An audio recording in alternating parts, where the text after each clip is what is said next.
के मंत्री ही रेल मंत्री रहे, बिहार और बंगाल के लोग ही रेल मंत्री रहे, तो उन्होंने हमारे इधर उत्तर भारत और पश्चिमी भारत के निमित्त कोई बहुत अच्छा काम नहीं किया।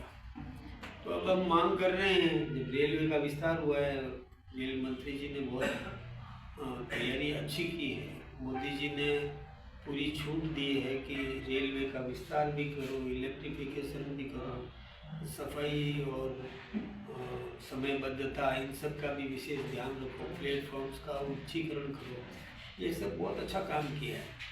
तो हमने भी मांग की है कि हमें भी पाली से दिल्ली सीधी ट्रेन मिल जाए, और कई लोग मांग कर रहे हैं कि हमारे स्टेशन पर भी ट्रेनों का ठहराव सुनिश्चित किया जाए।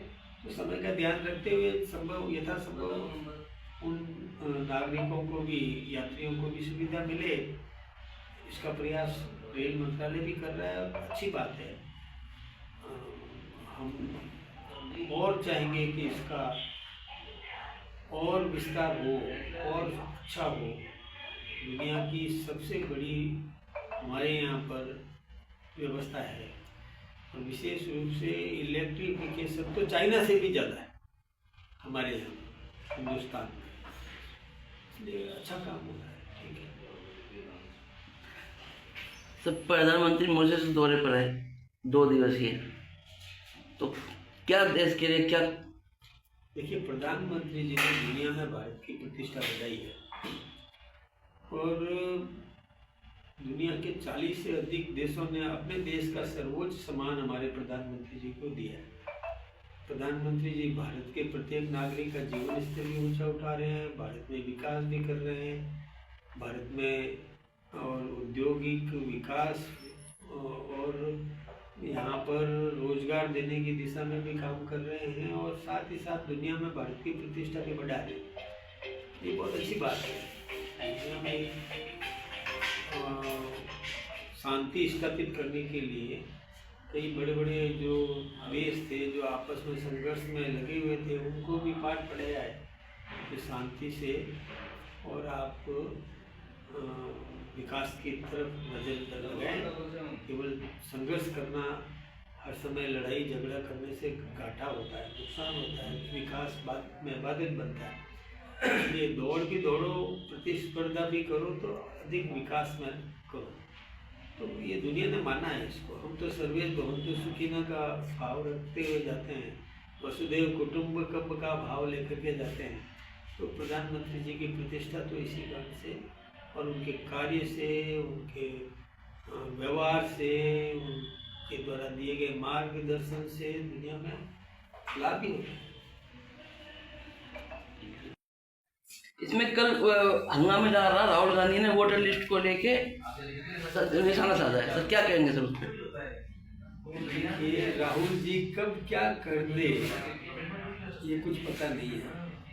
उनकी हरकतें ऐसी है, आपने देखा होगा, इतिहास गवाह है कि कब तो वो जाकर के पार्लियामेंट से अपनी सीट से उठ करके और देश के प्रधानमंत्री से गले भी मिल लेते, कब वो सदन में बैठे बैठे अपने साथी को आंख भी मार देते हैं, और आंख मारते ही वो साथी उसको छोड़ के चला गया दूसरे पार्टी में। मतलब ये भी है। इसलिए ये राहुल जी कब क्या कर दे कुछ भी कहा नहीं जा सकता। वो राहुल जी ने खुद उस समय के कांग्रेस के प्रधानमंत्री और उनकी कैबिनेट का नोट जो था उसको फाड़ दिया। तो ये राहुल गांधी जी कुछ भी कर सकते हैं। जब अपनी खुद की सरकार थी उनकी, और उनकी सरकार के कैबिनेट का नोट उन्होंने फाड़ दिया। इसलिए राहुल जी से कोई ये सोचे कि कोई वो एक बार व्यवस्थित चलेंगे, वो व्यवस्थित चलने वाले नहीं हैं, और मैं तो इसको गंभीरता से लेता भी नहीं।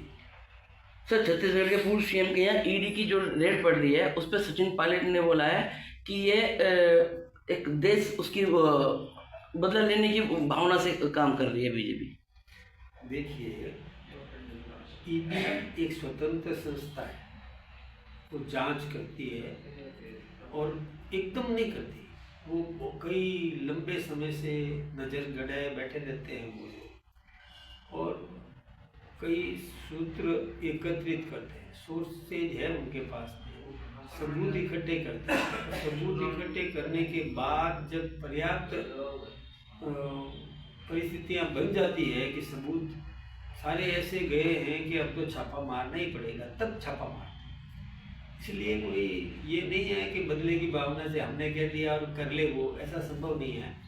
वो अपनी प्रतिष्ठा है उनकी, उस संस्था की भी अपनी प्रतिष्ठा है। यदि ऐसे ही वो राजनीतिक दृष्टि से करते रहेंगे तो प्रतिष्ठा खराब हो जाएगी।